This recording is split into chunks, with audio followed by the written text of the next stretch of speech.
और देखिए इस गिरते बाजार में बड़े निवेशक जमकर नगीने खोज रहे हैं। देश में बड़े दिग्गज पोर्टफोलियो मैनेजर अपने मॉडल पोर्टफोलियो में बड़े बदलाव किए हैं।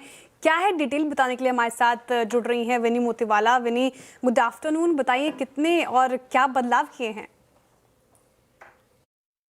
बिल्कुल, तो बिकॉज ऑफ द वॉर जो पोर्टफोलियो चेंजेस काफ़ी सारी ब्रोकरेजेस ने अनाउंस किए हुए। तो पहले यहाँ पे दो की आज हम बात करेंगे, Kotak institutional equities and Jefferies. तो फोकस पहले करते हैं कोटक इंस्टीट्यूशनल इक्विटीज़ पे। यहाँ पे संजीव प्रसाद ने क्लियरली मेंशन किया हुआ है कि वो फोकस किसके करेंगे। यहाँ पे करेक्शन हुआ है स्टॉक प्राइस में, तो अपॉर्चुनिटी बन जाती है बाई के लिए। तो वो कह रहे हैं कि add better stocks, remove narrative stocks, मतलब जो हाइप स्टॉक्स है, काफ़ी सारा हाइप बन चुका है, वो स्टॉक्स निकाल दीजिए। और ये एक चांस देता है आपको कि आप रिड्यूस पोजीशन करें एक्सपेंसिव स्टॉक्स में। उनके लिए क्या एक्सपेंसिव है, जैसे सीमेंट स्टॉक्स और कंज्यूमर स्टॉक्स, वो उनको एक्सपेंसिव बता रहे हैं, तो वहां पे वो रिड्यूस कर रहे हैं पोजीशंस को। अभी उसके अलावा उन्होंने क्या रिड्यूस किया और क्या चेंजेस हुए हैं उनके मॉडल पोर्टफोलियो में।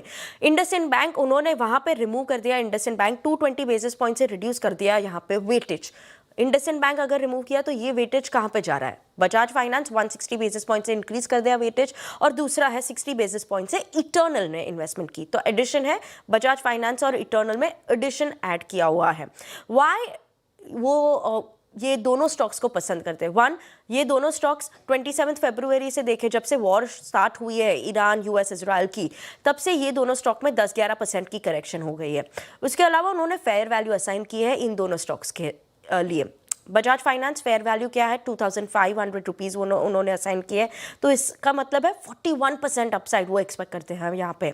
इटर्नल फेयर वैल्यू उनके हिसाब से है 375 रुपीज़, तो उनकी फर्दर अपसाइड कितनी हो सकती है इटर्नल के लिए? वो है 70% अपसाइड। तो ये इंपॉर्टेंट अपडेट्स आई है कोटक इंस्टीट्यूशनल से।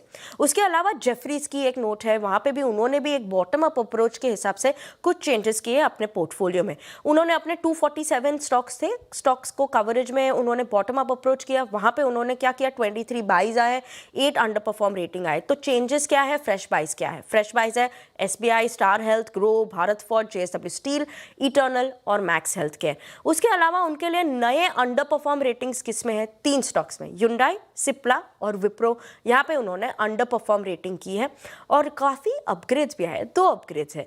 डिलीवरी उन्होंने अपग्रेड कर दिया है बाई रेटिंग के साथ, और लॉरस लैब्स अपग्रेड कर दिया है होल्ड रेटिंग के साथ।